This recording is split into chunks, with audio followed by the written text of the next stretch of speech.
When you're looking at the towering condos and gleaming skyscrapers shaping our cities, you'd assume they're built to last forever. But what if I told you they're not? Many modern buildings are quietly designed with failure built in, not because engineers want them to collapse, but because economic, material, and maintenance realities leave them vulnerable from the very start. Today we're uncovering the uncomfortable truth about why modern buildings are designed to fail. For most of human history, buildings were built to endure. They had to be. Materials were hard-earned. Quarried stone, hand-cut timber, and laborious hand-mixed mortars. Builders worked without modern tools, so they compensated by overbuilding, using thick walls, heavy arches, and massive columns. Structures like Roman aqueducts, medieval castles, and Gothic cathedrals still stand today, hundreds, even thousands of years after they were completed. These buildings weren't just architectural marvels, they were feats of over-engineering. Ancient builders designed with huge margins of safety, often using several times more material than technically required. Why? Because if they failed, there was no insurance, there was no government bailouts, and worst of all, rebuilding could take lifetimes. Durability wasn't just a checklist of codes to follow, it was a necessity. They were designed with the understanding that lives, livelihoods, and entire communities depended on their strength. A failure didn't just mean repairs, it meant devastation. Unlike the builders of the past, today's developers rarely design for permanence. Instead, they design for what the market demands: fast returns, not timeless endurance. Developers are under immense pressure to minimize costs and maximize returns. The longer a building takes to construct, the more materials it uses, and the more expensive it becomes. In a market driven by short-term profits, there's little financial incentive to build something that will outlast its initial investment cycle. In other words, longevity doesn't boost a developer's bottom line, but speed and savings do. Even if durability were a top priority, modern buildings face another reality. They can quickly become outdated by forces beyond their designer's control. Building codes aren't static. Every few years, new regulations demand stricter safety standards, better fire protection, improved seismic resistance, and higher energy efficiency. A building considered perfectly legal in 1980 might be considered dangerously outdated today, even if it's structurally sound. In a world of constant updates, designing for forever isn't just impractical, it's nearly impossible. No matter how well we design or how often we update standards, time eventually catches up with the materials we rely on. Modern materials, despite incredible engineering, have predictable lifespans. Reinforced concrete, the backbone of modern construction, is vulnerable to cracking, water infiltration, and corrosion.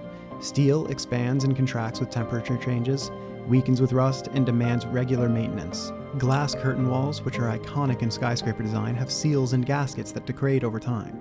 Buildings today aren't failing because we don't know how to build. They're failing because everything has a shelf life, and often the lifespan is much shorter than we like to believe. And sometimes, the warning signs of that limited lifespan are there for years, unnoticed, unheeded, until the inevitable happens. We begin with the latest on the building collapse. First responders are now in their 16th day of digging through the rubble, searching for survivors. The collapse of the Champlain Towers in Florida was one of the deadliest building failures in recent American history. In the dead of night of June 24, 2021, a significant portion of this 12-story condominium suddenly gave way, without warning. Within seconds, 98 lives were lost. But this wasn't an unpredictable random tragedy. The building had been whispering warnings for years. Inspection reports dating back to 2018 highlighted serious structural issues. There was extensive cracking in the concrete support columns and slabs, severely corroded rebar, and major water intrusion issues, which was accelerated by the building's location just meters from the salty Atlantic Ocean. Engineers had recommended urgent multi-million-dollar repairs, but like in so many cases, high costs led to delay after delay. The estimated $15 million repair bill was debated, deferred, and reduced to smaller stopgap measures. Meanwhile, beneath the surface, the forces of deterioration continued relentlessly. Saltwater infiltration into the concrete structure caused the embedded steel reinforcement to corrode and expand. As the rebar swelled, it cracked the surrounding concrete, weakening the building's core strength day by day. Ultimately, it's believed that a critical failure began near the building's pool deck, an area where the waterproofing had failed decades earlier. Once one part of the concrete slab gave way, the weight above triggered a catastrophic progressive collapse, with no time for evacuation. The Surfside disaster wasn't the result of a single mistake, but a slow, predictable deterioration made inevitable by delay, decay, and inaction. While Surfside showed how slow decay and ignored maintenance can lead to disaster, another modern building failure highlights a very different but equally troubling reality. When it opened in 2009, the Millennium Tower was hailed as a symbol of modern luxury, a 58-story glass and steel skyscraper offering premium apartments in the heart of San Francisco. But beneath the surface, quite literally, serious problems were already developing. The tower was built atop soft, reclaimed land, soil that is naturally unstable and prone to shifting. To save time and reduce construction costs, developers made a critical decision. Instead of anchoring the foundation deep into the bedrock, a method considered more secure but more expensive, they stopped at dense sand layers closer to the surface. On paper, the design still met structural codes, but in reality, it sacrificed long-term stability for short-term savings. It didn't take long for the consequences to show. Within just a few years, the building began to sink. By 2020, Millennium Tower had sunk more than 18 inches and tilted over 14 inches to the northwest. Residents reported doors sticking, windows cracking, and floors sloping noticeably. In response, a massive, costly retrofit was launched to anchor the building's foundation properly. Engineers began installing new piles reaching bedrock, the solution that had been skipped during the original construction, but the damage, both physical and reputational, had already been done. Unlike Surfside, Millennium Tower has not collapsed, but its slow-motion failure serves as a stark warning. A building doesn't have to fall overnight to be considered a total disaster. Millennium Tower's troubles didn't arise from neglected maintenance or natural decay. They were engineered into the building's DNA from day one.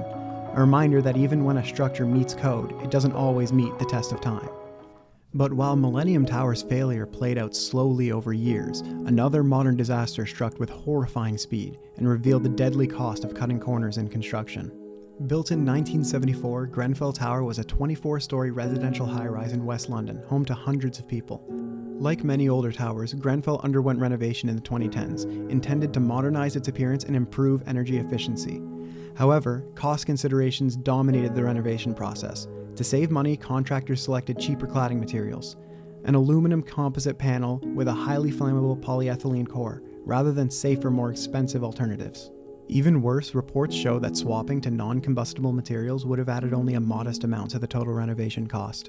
Critical warning about the fire risks of this cladding were already known, both within the industry and among the building residents who raised concerns about safety procedures. Both those warnings were ultimately dismissed. And on the night of June 14, 2017, a fire broke out in a fourth-floor apartment. I've never heard anything like that. You could hear people basically begging for their lives. It's just like a waterfall of fire and flames. Fueled by the flammable cladding system, the fire raced up the exterior of the tower, turning a single apartment fire into an uncontrollable inferno within minutes. 72 people lost their lives to the fire. Grenfell wasn't the result of unforeseen material decay or shifting ground, it was the result of deliberate choices.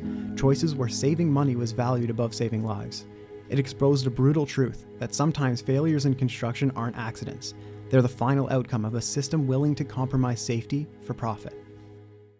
Buildings shape our cities. They define our skylines, our neighborhoods, even our sense of home. But behind every structure, there are choices. Choices about how much to spend, how much to save, and how much risk we're willing to accept. Sometimes those choices result in miracles of engineering that last for centuries. Other times, they lay the foundations for disaster, years, decades, or even just hours later. The stories of Surfside, Millennium Tower, and Grenfell Tower are not just about buildings.